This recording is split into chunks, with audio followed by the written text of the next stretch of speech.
Bonjour et bienvenue dans ce webinaire sur la facturation électronique avec Agicap. Je vais laisser encore quelques secondes le temps que tout le monde puisse se connecter. Je vois qu'on est déjà assez nombreux. On est ensemble du coup pour 1 heure aujourd'hui. On a prévu jusqu'à midi. En fonction des questions, voilà, ce sera plus ou moins. On prévoit une présentation qui va durer à peu près 30 minutes de manière assez exhaustive. Et puis on aura une bonne session de questions-réponses à la fin. Souvent, on a pas mal de questions. Écoutez, on va pouvoir démarrer tranquillement. Voilà, je laisse encore une poignée de secondes pour les personnes qui vont nous rejoindre. Est-ce que vous m'entendez bien? Est-ce que vous me voyez bien?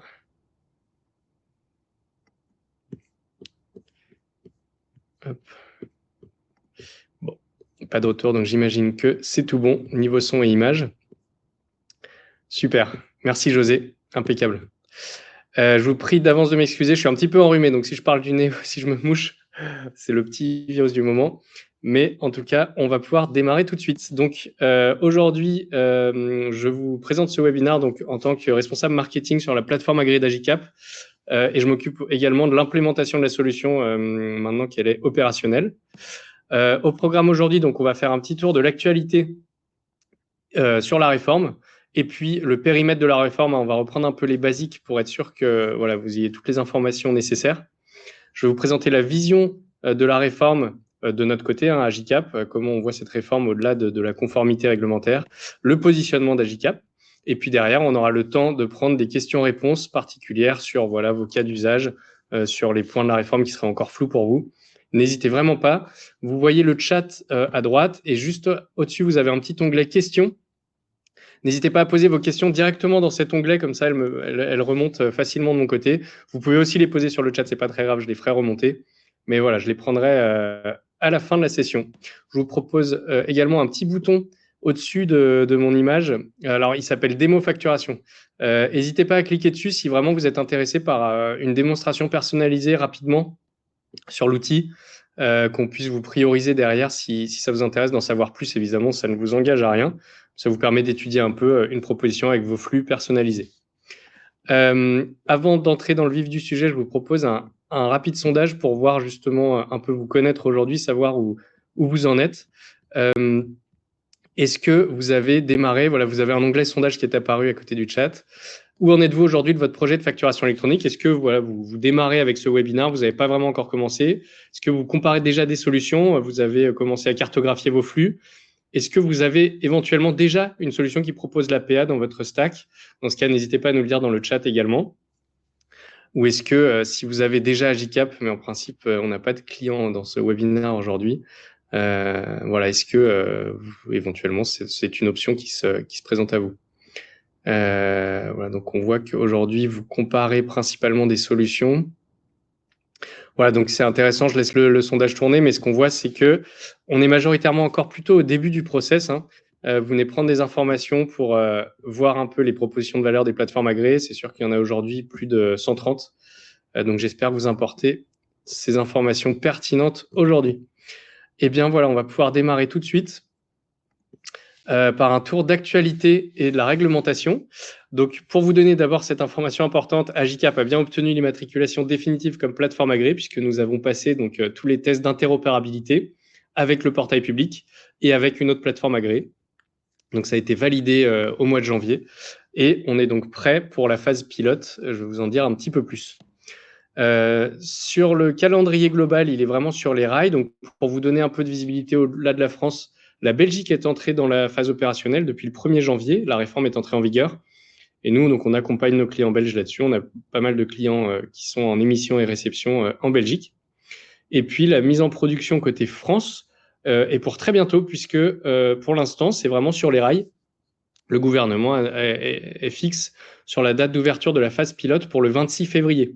Donc, vraiment, la fin du mois, dans 2 semaines, on ouvre le portail public en production, ce qui permet d'accéder à l'annuaire pour toutes les PA, d'inscrire les clients qui sont en réception avec leurs adresses de réception, et puis de pouvoir émettre les factures si vous êtes prêts. L'étape suivante sera juin 2026 pour la partie Business to Government, donc avec Chorus Pro, qui va s'adapter au nouvel environnement avec la plateforme agréée. et donc entrer en production en juin, en amont de la réforme, donc qui entrera en vigueur au 1er septembre. Quelques rappels sur la réforme. À partir du 1er septembre 2026, quels sont les critères pour qu'une facture soit considérée comme électronique? Il y a 3 critères principaux, donc c'est un format électronique normé. Le format principal en France dont on entend parler, c'est FactureX, simplement parce que c'est un format qui comporte à la fois un PDF et un fichier structuré XML, qui permet donc d'avoir une transition plus simple entre les PDF et la facture électronique. Et puis les formats UBL et C2I qui, eux, sont uniquement basés sur un fichier XML, donc structuré, qui n'est pas vraiment lisible à l'œil. Mais pas d'inquiétude là-dessus, les plateformes agréées vous recréent un fichier lisible type PDF que vous pourrez même envoyer en comptabilité si besoin. Donc la période de transition va se faire de manière plus fluide. Le deuxième critère, ce sont les mentions obligatoires sur les factures. Elles sont déjà obligatoires aujourd'hui, mais pas toujours appliquées et pas contrôlées, sauf en cas de contrôle fiscal. Demain, avec les plateformes agréées, il sera extrêmement important d'être sûr que vos factures soient bien normées, puisque la facture ne partira pas s'il n'y a pas toutes les mentions obligatoires. C'est important. Le rejet technique, je vais y revenir dans les statuts de cycle de vie, sera automatique si votre facture n'est pas parfaitement remplie. Et puis, le troisième élément, bien sûr, c'est la transmission par l'intermédiaire d'une plateforme agréée, vous l'avez compris. On parlait de PDP jusqu'à cet été. On parle maintenant de plateforme agréée. PA, c'est exactement la même chose. C'est juste un changement de nom du côté du gouvernement pour éviter l'ambiguïté du terme partenaire. Et vous avez des solutions compatibles par ailleurs, qui sont des ERP, des logiciels de facturation, etc., qui peuvent traiter ces formats, mais ne sont pas agréés pour les envoyer directement à d'autres plateformes ou les recevoir. Par conséquent, donc, ne seront plus recevables au 1er septembre 2026 pour les grandes entreprises ETI, 1er septembre 2027 pour tout le monde, des factures papier classiques, des PDF ou même un document structuré envoyé par email. N'hésitez pas à poser des questions si vous manquez de précision là-dessus. Au niveau du calendrier, on est donc dans la phase préparatoire encore actuellement jusqu'au 26 février. 26 février va marquer vraiment l'entrée en production de la phase pilote. Donc, cette phase pilote est basée sur le volontariat. Nous, à GCAP, on a déjà inscrit pas mal de clients à la fois en émission et réception qui sont prêts dans l'outil pour émettre et recevoir des factures. C'est sur la base du volontariat jusqu'à septembre 2026. On est en conditions réelles, en production, donc les factures échangées seront bien transmises au portail public, seront bien transmises entre les plateformes agréées et seront acceptées fiscalement, seront des originaux fiscaux. Et l'idée, c'est vraiment d'entrer en puissance avec cette phase pilote jusqu'à la date butoir du 1er septembre 2026. 1er septembre 2026, donc toutes les entreprises assujetties à la TVA en France devront pouvoir recevoir les factures électroniques via une plateforme agréée et donc avoir désigné une plateforme de réception. Je vais aussi revenir sur ce que ça veut dire. À ce moment-là, les grandes entreprises et ETI uniquement devront émettre les factures ainsi que l'e-reporting. Pour toutes les entreprises qui sont sous la catégorie ETI, ce sera 1er septembre 2027 pour émission e-reporting. Si ce n'est pas clair pour vous, la distinction, c'est tout simplement les critères INSEE à la maille de l'entité juridique. Donc même si vous êtes un groupe avec plusieurs entités, mais que toutes vos entités sont sous les seuils, vous n'êtes pas une ETI, vous êtes un groupement de PME. Donc vous êtes bien au 1er septembre 2027. Le critère, je le rappelle, pour être considéré PME ou ETI, ETI, c'est plus de 250 salariés, ou bien un chiffre d'affaires supérieur à 50 millions d'euros et un total de bilan supérieur à 43 millions. Si vous êtes en dessous de ces seuils, vous êtes considéré PME à la maille de l'entité juridique au 1er janvier 2025. Voilà le critère exact. Quels sont les volets du périmètre de la réforme? Donc, il y a 2 grands volets séparés en 4 parties. On a le volet e-invoicing et e-reporting. E-invoicing, donc, c'est tout simplement l'échange de factures au format électronique pour tout ce qui est B2B domestique, français. Vous allez donc émettre et recevoir ces factures dans les formats FactureX, UBL ou C2I, au choix, et accompagné par les statuts de cycle de vie. Je reviendrai aussi avec une slide dédiée parce que c'est très important, ces statuts de cycle de vie. C'est tout ce qui va être échangé en temps réel entre les plateformes agréées et avec le portail public pour faire remonter les informations en temps réel sur le traitement de la facture jusqu'à l'encaissement. Le volet e-reporting, lui, concerne tout ce qui n'entre pas dans le B2B domestique. Donc, vous avez ce qui est B2B international, tous les achats et les ventes internationales, les achats internationaux, les ventes internationales vont devoir être transmises dans l'e-reporting. Donc, ça passe aussi par les plateformes agréées, tout simplement pour récupérer les informations de TVA pour le gouvernement.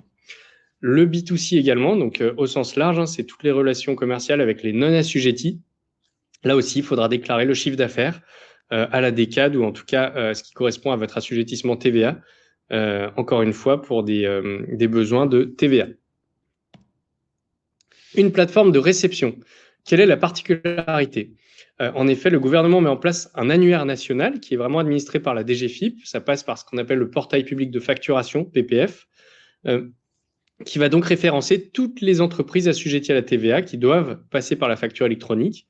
Et chaque ligne d'adresse va être attachée à une plateforme agréée. C'est de la responsabilité des plateformes agréées, donc notre responsabilité, de remplir cet annuaire avec les bonnes adresses de facturation. Cet annuaire va permettre d'associer chaque entreprise à sa plateforme ou ses plateformes, si vous en avez plusieurs, de réception, afin que les échanges se fassent de manière fluide entre les plateformes agréées. C'est vraiment cet annuaire qui va être consulté au quotidien par les plateformes agréées pour savoir où envoyer la facture. Vous avez plusieurs niveaux d'identification possibles dans l'annuaire. Pour que ce soit un petit peu plus concret, je vous propose de vous montrer dans l'outil Agicap comment ça se passe. On a ici un petit module donc, de facturation électronique. On va pouvoir, donc aujourd'hui on a la France et la Belgique, bien sûr on va ajouter les autres pays au fur et à mesure que la réglementation impose la facture électronique. Par exemple en France, si je veux créer mon entité, voilà, je vais prendre un compte de démonstration. En réception, donc là on choisit si c'est de l'émission ou de la réception. Si je crée uniquement de l'émission, je n'aurai pas d'adresse à définir puisque je vais m'appuyer sur celle de ma PA, donc là Agicap pour l'émission des factures. C'est vraiment en réception où on doit créer ces adresses de factures électroniques et qu'on va configurer directement dans l'outil, qui vont nous permettre de définir exactement où les factures vont arriver. Le plus simple et ce qui est vraiment recommandé par l'État, c'est de rester sur le SIREN. Plus vous allez complexifier votre adresse de facturation électronique, plus il y a des chances qu'il y ait des erreurs de routage des factures.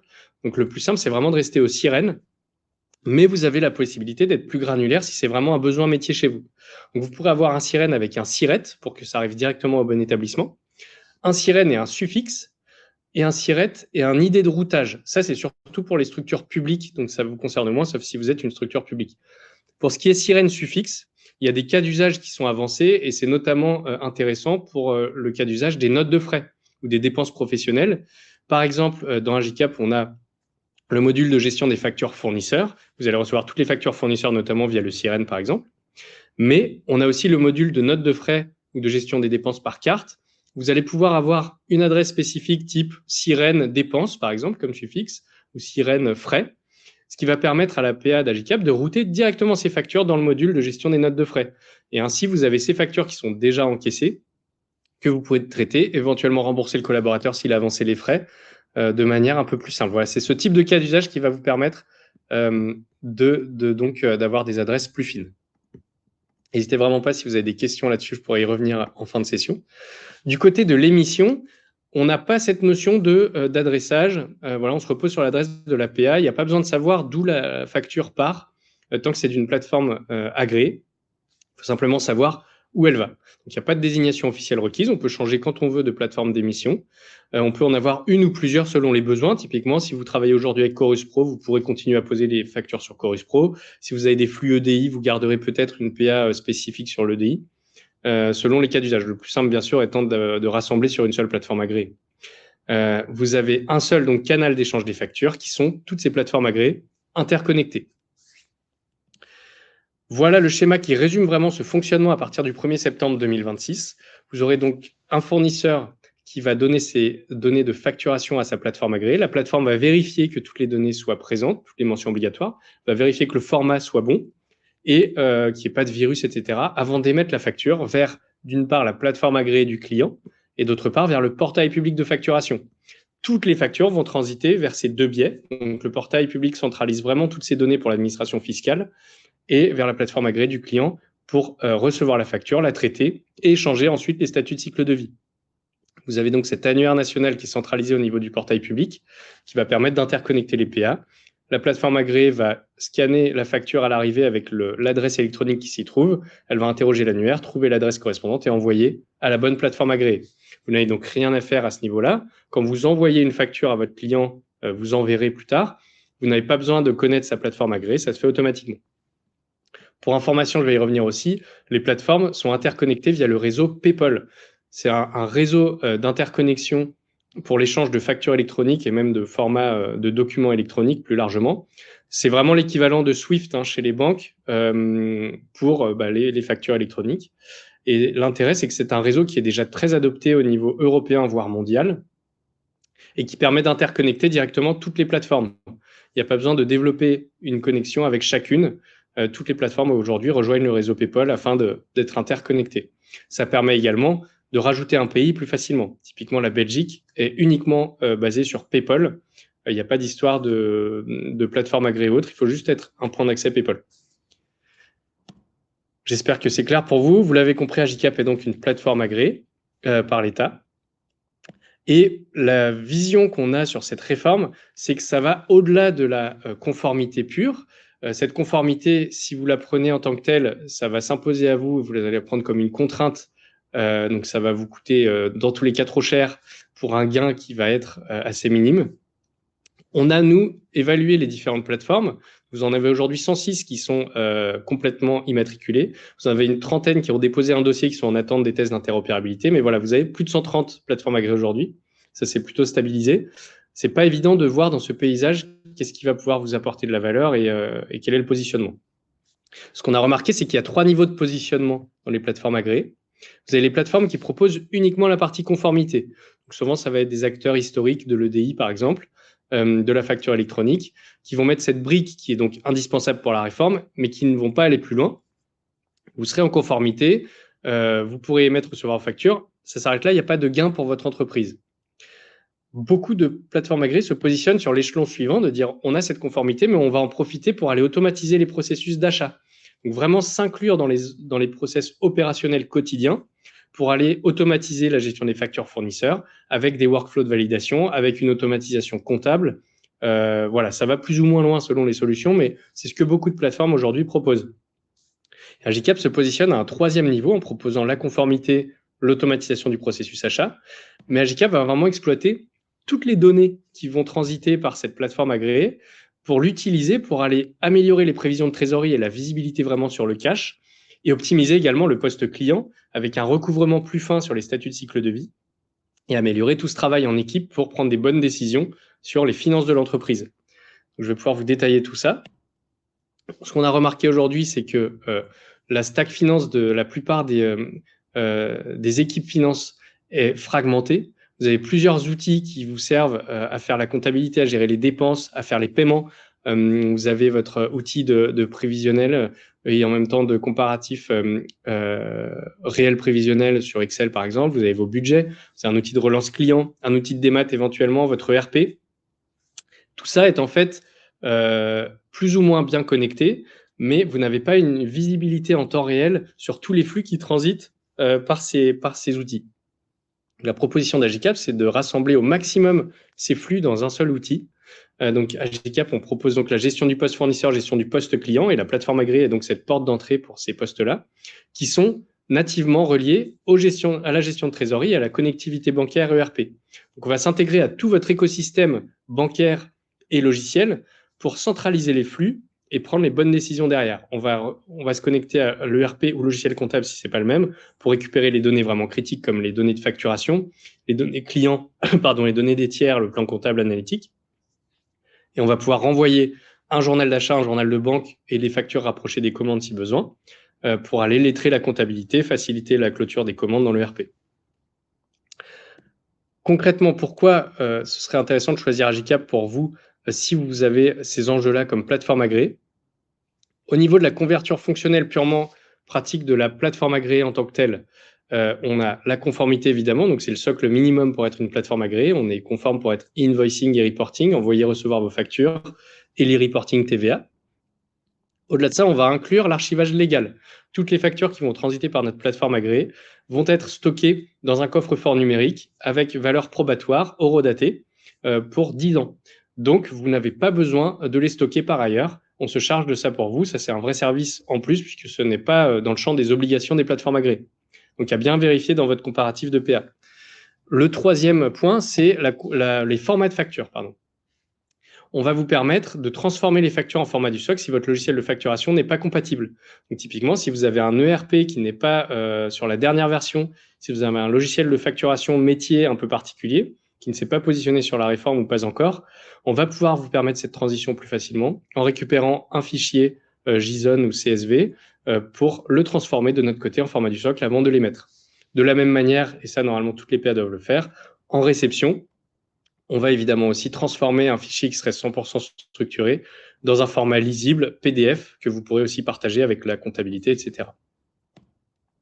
Sur les statuts de cycle de vie, voilà, c'est un schéma qui peut faire un peu peur, mais vous voyez ici tous les statuts qui sont possibles entre les PA et avec le portail public.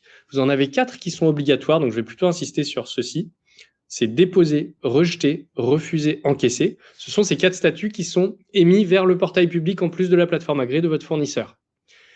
2 nuances importantes. Le statut rejeter et refuser sont différents. Rejeter, c'est vraiment une vérification automatique de votre plateforme agréée, donc à la fois côté fournisseur et côté client, qui va vérifier, comme je vous le disais, donc les mentions obligatoires, le format de la facture, les virus, etc. et qui va automatiquement rejeter la facture si elle n'est pas conforme. Ça, c'est un statut automatique. La facture va revenir comme rejetée dans la PA. Il faudra mettre à jour la facture, éventuellement corriger la comptabilité avec un avoir interne, etc. pour renvoyer une facture conforme. Une fois qu'elle est passée, vous avez tous les statuts de traitement au fur et à mesure dans le cycle chez le client. Et vous avez ce statut éventuel refusé qui est chez Agicap, il est soumis à un droit d'accès spécifique parce que le statut refusé, il n'y a pas de retour en arrière. Une fois qu'une facture est refusée, elle ne sera jamais traitée. Elle est refusée intégralement, ce qui veut dire que dans tous les cas, le fournisseur doit émettre un avoir total et renvoyer une facture si besoin. Donc ce statut refusé est assez spécial et devrait être assez rare. On va plutôt se positionner sur du litige. S'il y a un problème avec la facture, il y a un désaccord sur une ligne, etc., on va la placer en litige et vous avez des motifs, c'est officiel et tout de suite, ça va être automatique entre les PA, vous avez des motifs que vous pouvez mettre. Donc le fournisseur est tout de suite informé du litige et de la raison. Bien évidemment, ça n'empêche pas de prendre le téléphone ou le mail pour donner plus d'explications si besoin. Mais voilà, c'est prévu dans ces statuts de cycle de vie. Et enfin, le statut encaissé, important, celui-là, il est obligatoire uniquement pour les entreprises qui sont soumises à la TVA sur les encaissements, puisque c'est ce qui va déclencher la redevabilité de cette TVA. Donc chez Agicap, on va pouvoir automatiser tous ces statuts de cycle de vie jusqu'au statut encaissé, puisqu'on récupère les relevés bancaires et on permet de faire du rapprochement. Ça vous permet donc de ne pas attendre le lettrage en comptabilité pour envoyer ce statut encaissé, puisque vous avez 10 jours après la fin du mois pour le déclarer. Je vais un peu vite, hein, j'espère que c'est assez clair, mais n'hésitez pas à me poser des questions si vous avez besoin de précision là-dessus. Pour information, la quasi-totalité des plateformes agréées, à ma connaissance, vont couvrir la plupart de ces statuts. Donc, ça va vraiment permettre d'avoir un suivi fluide du traitement des factures. Le positionnement d'Agicap vraiment sur la vision de la gestion financière, c'est de dire, vous avez cette pyramide de la proposition de valeur jusqu'au haut de la pyramide où vous avez vraiment le reporting, l'anticipation sur les flux. Mais très souvent, on regarde le haut de la pyramide sans voir le bas, alors que la première étape est ce qui est le plus complexe. En lien avec la slide que je vous ai montrée sur la stack finance qui est un peu fragmentée, c'est très compliqué d'avoir des données qui sont fiables et à jour en temps réel pour les structurer et pour avoir une bonne visibilité. Agicap, c'est la base de notre proposition. On va donc rassembler tous ces flux sur la même plateforme de par la connectivité bancaire. On est connecté directement à toutes vos banques avec notre connectivité EBIX, Swift ou host-to-host et via la plateforme agréée pour toutes les données de facturation. Donc, on va centraliser toutes ces données.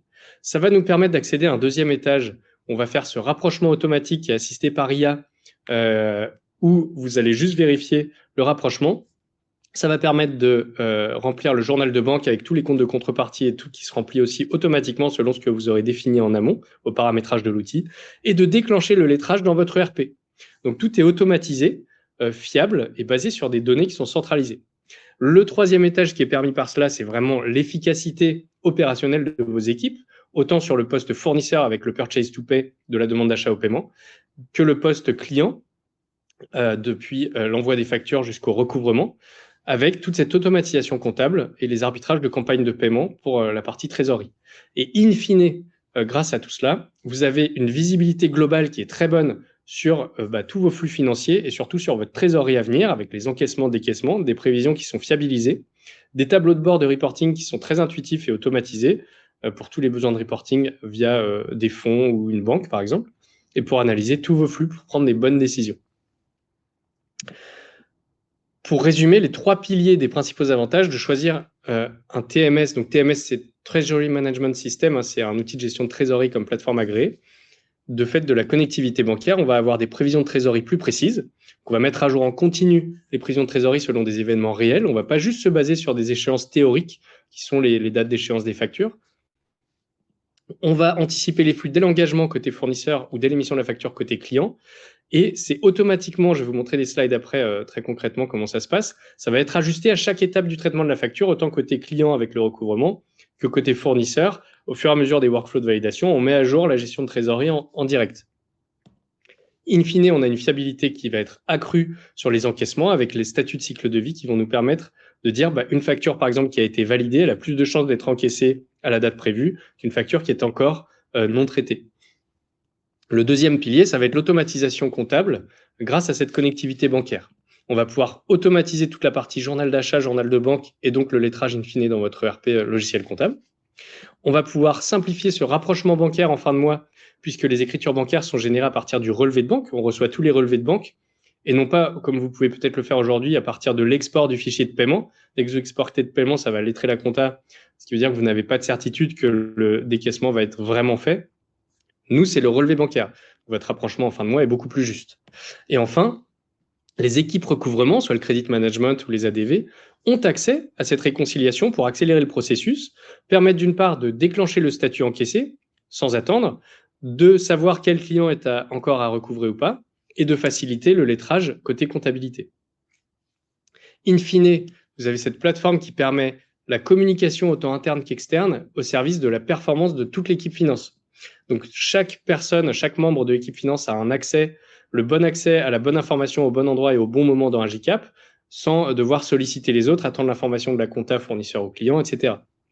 Vous avez une communication qui est donc automatisée et instantanée avec tous vos fournisseurs sur le traitement des factures, puisque à chaque étape, le statut de cycle de vie est mis à jour automatiquement et envoyé à sa plateforme agréée. Côté client, j'en ai parlé aussi, on va améliorer le suivi et les relances. Et vous avez une visibilité, un contrôle total sur vos flux, notamment quand vous validez les paiements, vous pouvez retrouver la facture avec l'historique de la validation interne avant de cliquer sur le bouton pour exécuter le paiement. Ça, c'est vraiment le contrôle total sur toutes les dépenses.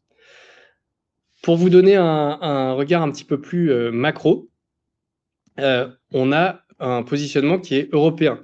Donc la réforme française n'est pas quelque chose de franco-français qu'on fait dans notre coin, ça s'inscrit dans le cadre d'une réforme européenne de la directive qui s'appelle VIDA, VAT in Digital Age, qui va s'appliquer pour harmoniser dans toute l'Union européenne la facturation électronique. À partir de 2030, l'objectif est qu'à 2035, tous les pays aient adopté la facturation électronique pour faire remonter la TVA de manière automatisée, de manière centralisée. Donc tout le monde va devoir s'y mettre. Agicap, nous sommes donc implantés dans plusieurs pays. Nous couvrons déjà l'Italie avec la réception depuis longtemps, puisque l'Italie était le premier pays à imposer la facturation électronique dès 2019, ce qui est à la fois un bien et un peu un souci pour eux, puisqu'ils ont développé un système qui est vraiment très propre à eux, qui s'appelle le SDI, Sistema di Interscambio. Donc nous, on se connecte à ce SDI pour recevoir les factures fournisseurs. Demain, l'Italie va être obligée d'évoluer avec le cadre européen, certainement vers un fonctionnement avec PayPal. L'Allemagne également a une obligation de réception, pour l'instant pas encore d'émission. Ce sera l'émission en 2027, donc Agicap, on anticipe de pouvoir effectuer l'émission via PayPal en 2026. La Belgique, je vous l'ai dit, est opérationnelle depuis le 1er janvier. L'obligation porte sur tous les assujettis à la TVA en Belgique, donc on le couvre pour nos clients. Et puis la France, on est prêt également et on attend l'ouverture de la phase pilote dans 2 semaines. On est vraiment dans les starting blocks pour démarrer ces émissions et réceptions. Très concrètement, côté fournisseur, donc chez Agicap, aujourd'hui, ce n'est pas forcément très connu, mais on a bien un module équivalent des pure players où on peut gérer le P2P de A à Z, vraiment depuis la demande d'achat jusqu'au paiement, puisqu'on est connecté aux banques. On va pouvoir donc faire une demande d'achat dans Agicap avec des accès spécifiques, soumis à validation. Quand la demande d'achat est validée, on ouvre une commande. On va pouvoir également, bien sûr, importer les commandes depuis votre ERP pour les commandes de marchandises, avec des statuts de livraison, bien entendu. On va importer ces commandes avec les lignes d'articles. On crée directement, dès que la commande est validée, une opération engagée en trésorerie. Je vous le disais, c'est automatique. rien à faire. La trésorerie est connectée avec notre module de gestion des factures fournisseurs. On crée une opération engagée des réceptions, des ouvertures de la commande. On reçoit aujourd'hui la facture PDF ou papier via un système d'OCR. Donc, on va passer par notre robot d'ossérisation qui est basé sur l'IA. Il n'y a donc pas besoin de lui apprendre où se trouvent les champs pertinents dans la facture. Il va les récupérer au bon endroit et remplir les champs nécessaires de l'autre côté pour récupérer toutes les informations clés des factures. Demain, avec la plateforme agréée, les factures arrivent exactement au même endroit sans action de votre part et vont être traitées de la même manière que les factures PDF. Dans tous les cas, on a cette période de transition où les PDF et les factures électroniques vont coexister. Donc, on va vraiment garder cet OCR et puis à terme pour les factures internationales de toute façon. Les factures vont donc remplir les champs nécessaires. On va avoir un rapprochement à 3 facteurs qui va se faire de manière automatisée entre la facture, la commande et la réception. Si c'est validé, on va pouvoir chanter du coup les workflows de validation pour partir directement en bon à payer. Et on va renvoyer la facture dans votre ERP pour mettre à jour l'éventuelle gestion des stocks, etc., la gestion des articles. En parallèle, dès que la facture est reçue, on met à jour, bien entendu, l'engagé en trésorerie avec prise en compte de cette facture et de la date de paiement qui va s'ajuster. On déclenche un workflow de validation sur différents critères pour arriver au bon à payer. Il y a plusieurs niveaux de validation possibles, voilà, pas mal de combinaisons possibles pour arriver au bon à payer. Et derrière, on va déclencher le paiement depuis Agicap. Le paiement est également encore soumis à un workflow de validation via application mobile, par exemple, une signature électronique. On envoie à la banque pour exécution. Encore une fois, on est la seule plateforme à pouvoir proposer ce process de A à Z internalisé avec vos banques directement connectées en EBIX. Derrière, on va pouvoir en parallèle lancer le workflow de comptabilité, d'automatisation comptable. Donc, on va sur chaque ligne de facture pouvoir imputer un compte comptable, un compte de charge, compte de TVA, etc. L'équipe comptable va pouvoir vérifier les informations, les ajuster. Et on va pouvoir exporter ces données pour aller écrire votre journal d'achat en comptabilité. On va faire ce rapprochement automatisé dans Agicap ensuite, vu que les relevés remontent, ce qui va nous permettre d'une part de clôturer l'opération engagée en trésorerie, la transformer en un paiement qui a bien été émis, et puis lettrer automatiquement en comptabilité les comptes fournisseurs via le journal de banque. Voilà, ça fait beaucoup d'informations, mais sachez que vous pouvez creuser ça dans une démonstration personnalisée si ça vous intéresse. En résumé, au-delà de la plateforme agréée, on va vous proposer l'intégration native avec la gestion de trésorerie pour une bonne visibilité des flux, un cycle purchase to pay vraiment complet, de la demande d'achat au paiement grâce à la connectivité bancaire qu'on propose. On a la gestion des budgets également à 360 degrés, puisque on a aussi les cartes corporate et les notes de frais dans Agicap. Donc, toutes ces données vont nourrir un budget que vous aurez défini par équipe pour prendre la bonne décision quand vous validez une demande d'achat, où vous avez la visibilité vraiment sur le budget, sur ce qui a été déjà débité ou pas, et l'impact que ça a sur le budget annuel. Une pré-comptabilité donc automatisée, puis l'expérience très intuitive où tous vos collaborateurs vont l'adopter facilement. Ça, c'est pas juste du marketing, c'est vraiment un vrai retour qu'on a de nos clients. Côté gestion du poste client, un petit peu différent. Donc là, on va importer toutes les données des factures depuis votre logiciel de facturation. Soit votre logiciel est une solution compatible, on va importer directement la facture dans le bon format, faire nos vérifications et les mettre. Soit votre logiciel n'est pas compatible. Et dans ce cas, on va pouvoir transformer la facture en format du socle, la vérifier, les mettre. Une fois que la facture est émise, on crée une opération engagée en trésorerie. Et derrière, on a toute une partie analytique qui va se faire automatiquement sur toute la base client. On va analyser le DSO, la balance AG, les principaux débiteurs. Vous avez un tableau de bord qui vous résume ça à la maille de votre groupe, de l'entité, d'une géographie, de certains clients, etc. Ça, c'est sur mesure. Et ce qui va être intéressant, c'est que tout cette analytique va être pris en compte dans les gestions de trésorerie. Donc, quand on crée une engagée d'encaissement client, on prend en compte tout de suite le délai de paiement moyen de chaque client. On ne se base pas sur une échéance théorique, on se base vraiment sur le comportement de paiement de votre client. Derrière, on a les statuts d'approbation et de paiement de la facture qui vont donc remonter via les statuts de cycle de vie, via la plateforme agrée, qui vont nous permettre du coup d'affiner encore une fois nos prévisions de trésorerie et d'adapter les plans de relance. Aujourd'hui, on a un module qui permet de relancer les clients automatiquement via des emails, via des appels téléphoniques planifiés, du courrier, etc. Demain, on va pouvoir adapter ces plans de relance en fonction des statuts de cycle de vie. Par exemple, très concrètement, une facture arrive à échéance dans 5 jours. Vous voyez que son statut est encore mise à disposition, mais qu'elle n'a pas été approuvée chez votre client. Vous pouvez déclencher un mail préventif pour dire « Votre facture est échue dans 5 jours, elle n'a pas été encore validée, attention, pensez à la valider ». On va de cette manière vraiment réduire le DSO de manière efficace si voilà, le recouvrement est un sujet chez vous. Derrière, on va avoir notre module de rapprochement qui va permettre de rapprocher les encaissements qui apparaissent sur les relevés bancaires avec les factures. Donc, on va pouvoir d'une part clôturer l'opération engagée en trésorerie pour la passer en encaissement réel et surtout déclencher automatiquement ce statut encaissé pour aller informer l'administration fiscale qu'on a bien encaissé la facture et qu'on va payer la TVA comme prévu. Et derrière, encore une fois, comme le côté fournisseur, on va avoir le journal de banque qui va permettre d'automatiser le lettrage des comptes clients. En résumé, et je vais m'arrêter ici après, les services additionnels de la plateforme agréée côté client, c'est vraiment cette intégration avec la gestion de trésorerie pour qu'elle soit très fine, les relances automatisées sur mesure avec la prise en compte des statuts de cycle de vie, votre analytique qui se fait automatiquement. Vous avez des portails clients individuels pour chacun de vos clients, où ils retrouvent toutes leurs factures, ils peuvent les régler directement en ligne. Et puis ce rapprochement, réconciliation automatique qui facilite la collaboration entre les équipes et puis l'automatisation comptable, et toujours cette expérience intuitive. Voilà, ça fait pas mal d'informations. Je vais pouvoir prendre vos questions une à une. Juste avant, je voulais deux choses, vous donner les prochains rendez-vous si vous voulez qu'on se rencontre. Nous serons à Marseille le jeudi 12 mars pour un after-work et des conférences sur la trésorerie et la facturation électronique. Mon collègue Étienne sera là pour répondre à toutes vos questions. C'est gratuit avec Forvis Mazars et la FTE. Si vous voulez vous inscrire, on vous enverra cette présentation pour avoir le QR code. Et également à Paris le 19 mars, on a deux rendez-vous en partenariat avec l'AFDCC, donc l'association des credit managers. On va animer une table ronde sur la facturation électronique le 19 mars après-midi. C'est ouvert à tout le monde, pas qu'aux adhérents de l'AFDCC. Et le soir, à nouveau un Agicap Day. Donc, on vous propose une soirée conférence et networking au salon Hoche, donc dans le 8e, avec une conférence trésorerie et facturation électronique. Cette fois, je serai présent moi-même. Donc, ravi de vous rencontrer sur place si vous êtes dans les parages. C'est gratuit également. Il y aura un bon buffet. On vous enverra la présentation si vous souhaitez vous inscrire, voilà, notamment le 19 mars à Paris. C'est aussi avec Forvis Mazars et l'AFTE. Je vais en venir aux questions-réponses. Je vous propose juste un dernier sondage avant de répondre à vos questions. Je vois qu'on a déjà pas mal de questions. On a un peu de temps pour y répondre. Je voulais voir juste deux choses avec vous avant de répondre donc aux questions. D'une part, comment aujourd'hui est-ce que vous effectuez vos paiements? J'ai vu qu'il y avait une question là-dessus, je vais y répondre.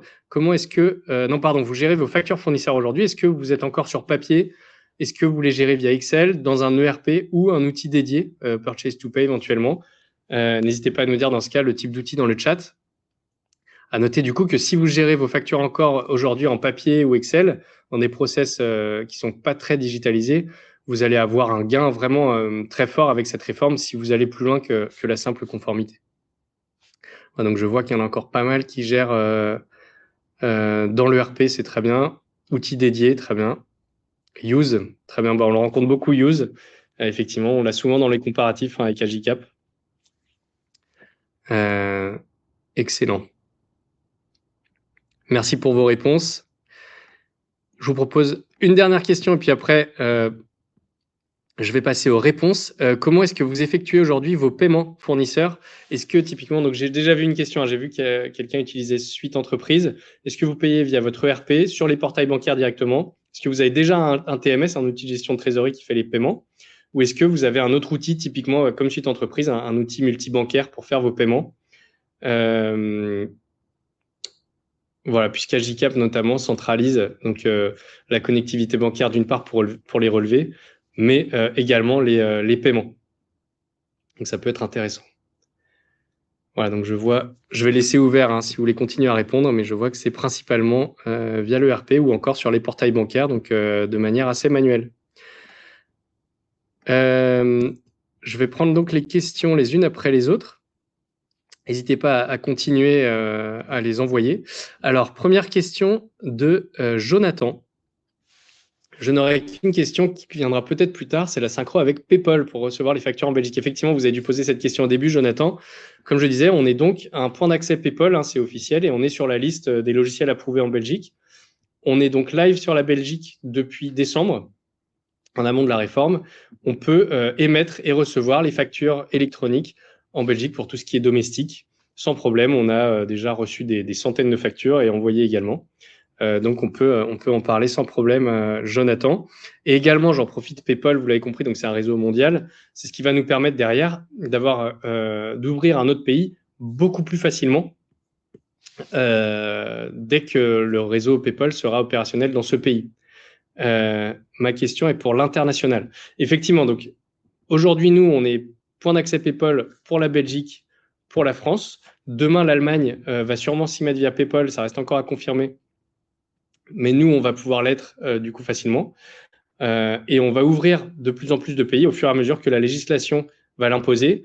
Pour l'instant, on ne gère pas l'échange de factures avec d'autres pays que la Belgique et la France, si c'est exactement ça votre question, Jonathan. Mais à terme, ce sera très facile de les ajouter au fur et à mesure des demandes de nos clients, puisqu'on adapte toujours notre roadmap en fonction des demandes des clients. J'espère que ça répond à la question. Question de Gwendoline. Est-ce que la PAJCAP remplace Suite Entreprise V2?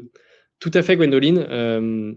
Donc, de manière quasiment systématique, hein, quand un client rejoint AJCAP, ça lui permet de centraliser ses outils et de remplacer Suite Entreprise, puisque on récupère les contrats ABX, on se connecte aux banques, ce qui vous permet d'une part donc de récupérer tous les flux et les relevés pour améliorer la gestion de trésorerie, mais également procéder au paiement, soit pour payer vos fournisseurs, soit pour faire éventuellement des virements d'équilibrage, des virements de trésorerie, puisque c'est aussi ce que permet AJCAP, évidemment, quand vous avez la visibilité quotidienne sur vos flux, d'ajuster également selon les différents comptes et les différentes banques.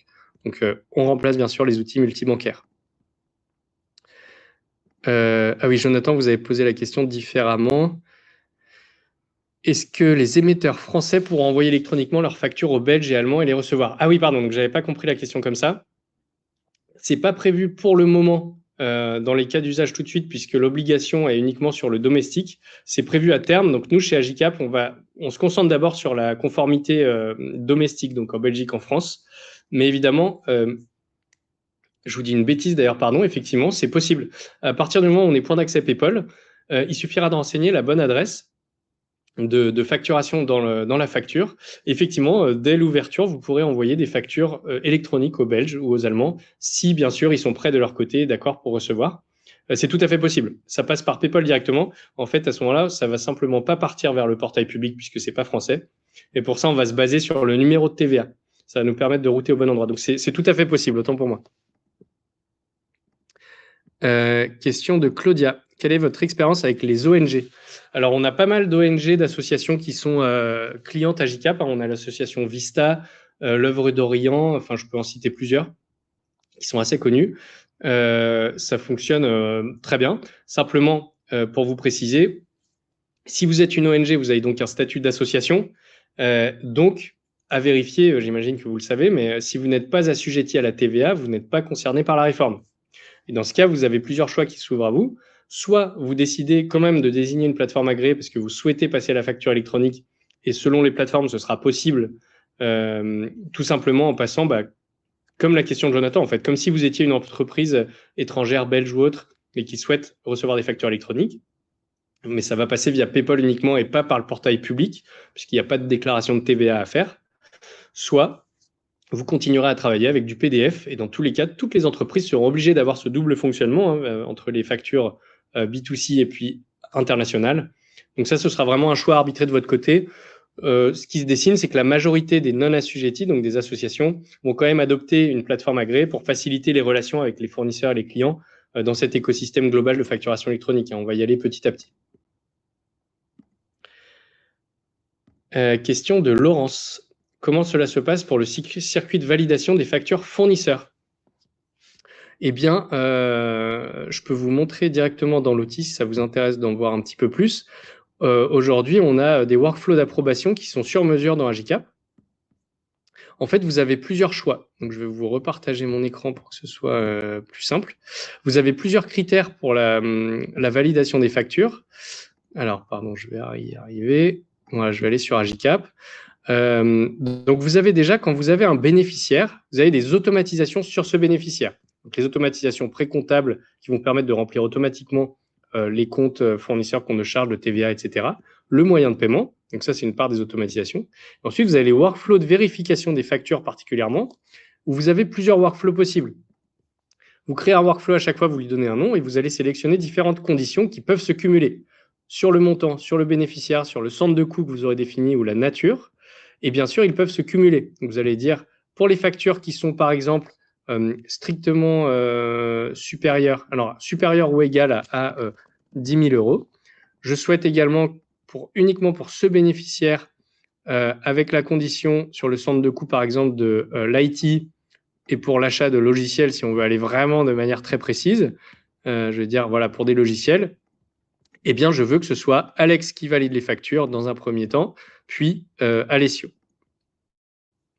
Ça, c'est vraiment vous qui décidez des workflows sur mesure. Et bien entendu, selon le montant, si vous avez un autre critère qui est en dessous et plus général, il va prendre le dessus. Toutes les conditions se cumulent. Donc là-dessus, vous avez vraiment la possibilité de faire quelque chose d'assez fin sans que ce soit une usine à gaz dans les workflows de validation. J'espère que ça répond à la question, Laurence. Question suivante de Gwendoline. Avec quel ERP logiciel comptable Agicap est le mieux en phase? Très bonne question, Gwendoline, puisque comme tous les acteurs, on a des connecteurs natifs qu'on développe. Alors, on en a j'allais dire, aujourd'hui, le plus abouti, c'est vraiment avec Sage, Sage 100 notamment.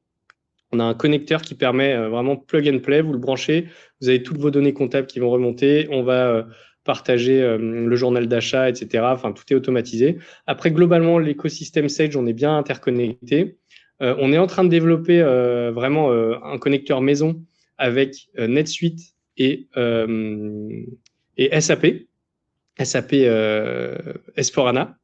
On gère aussi bien ensuite avec des connecteurs Microsoft Business Central, la plupart des ERP du marché. Et ensuite, on a donc chez nous, on a vraiment une expertise sur la connectivité ERP depuis 10 ans, depuis qu'Agicap existe. Donc on développe, dès qu'il y a un problème, soit il y a un connecteur qui n'existe pas, ou un logiciel un petit peu particulier métier, ou un cas d'usage qui sort du connecteur, on a la possibilité de faire un serveur SFTP sur mesure. On a une équipe qui est dédiée à ça, extrêmement efficace, où là, ça nécessitera juste d'avoir un intégrateur ou un service IT de votre côté pour brancher le logiciel sur le serveur SFTP. Mais nous, on met en place ce serveur de notre côté, on met en place les branchements côté Agicap, et on peut couvrir tous les cas d'usage vraiment sur mesure, et on est agnostique, donc on peut vraiment connecter n'importe quel ERP logiciel comptable que vous pourriez utiliser pour vraiment pouvoir rassembler tout l'écosystème. J'espère que ça répond bien à votre question, Gwendoline. N'hésitez pas si besoin de précision. Question de Jonathan. À nouveau, sur la Belgique, l'expérience est que si la transaction n'est pas soumise à TVA, ils n'envoient pas leur facture électroniquement.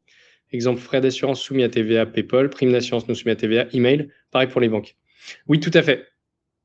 En fait, c'est comme en France, la Belgique, donc le gouvernement récupère les informations via ce réseau PayPal, qui était à la base d'ailleurs PayPal pour du B2J. Effectivement, c'est tout ce qui est soumis à la TVA qui a l'obligation de facture électronique. Ce qui n'est pas soumis à la TVA, on continue en PDF via email. Et ça, le gouvernement n'en a pas besoin. Ce qui les intéresse vraiment, c'est la TVA. Il faut encore vraiment avoir ça en tête pour cette réforme en France. L'objectif du gouvernement, c'est vraiment un objectif fiscal, de remonter les données de TVA pour pouvoir faire les vérifications, vérifier que vos CA3 correspondent bien à ce qui remonte via le portail public.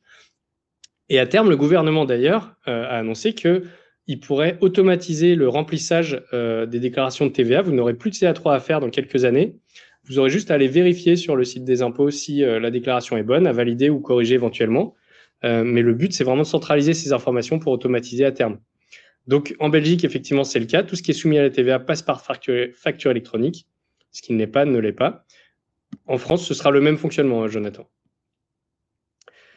Nouvelle question donc, de Claudia. Ah oui, à nouveau sur les ONG. En tant qu'ONG, nous avons une partie lucrative. Nous avons la TVA mixte aussi. Je pense que nous sommes également concernés par la réforme. Tout à fait, Claudia. À partir du moment en fait, où vous êtes assujetti TVA à un moment vis-à-vis du gouvernement français, vous êtes soumis, donc au moins en partie, à la réforme. Et les transactions B2B internationales rentrent dans le scope du e-reporting. Encore une fois, vous faites des achats à l'étranger qui sont soumis à la TVA française. C'est vraiment ça le critère. Est-ce qu'aujourd'hui, vous êtes soumis à la TVA sur ces achats internationaux? Si c'est oui, effectivement, vous devrez faire du reporting dessus. Et ça se fera automatiquement dans Agicap via l'OCR. Si vous n'êtes pas soumis à la TVA sur ces achats, vous n'avez pas d'e-reporting à faire. C'est vraiment cette question simple à se poser, c'est vraiment ce qui arbitre. C'est TVA, on est soumis, pas de TVA, on n'est pas soumis.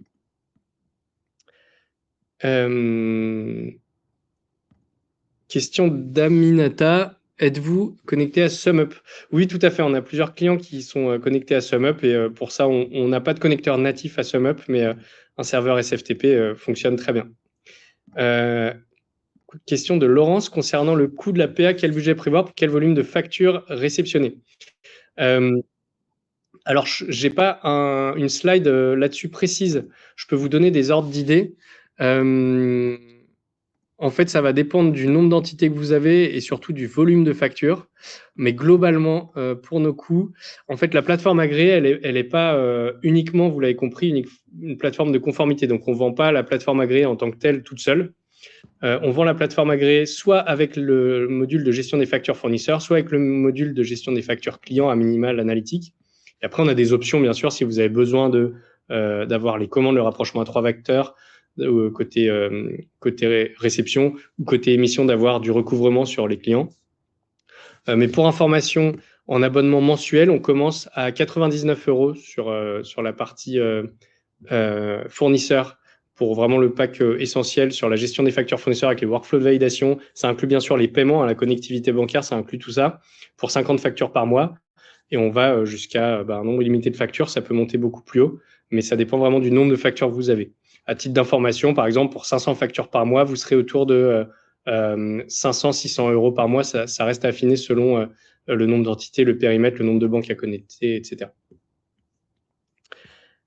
Donc pour ça, je vous engage à demander une démo personnalisée. Ça permettra de faire un tarif qui soit vraiment juste pour votre entreprise et sur mesure.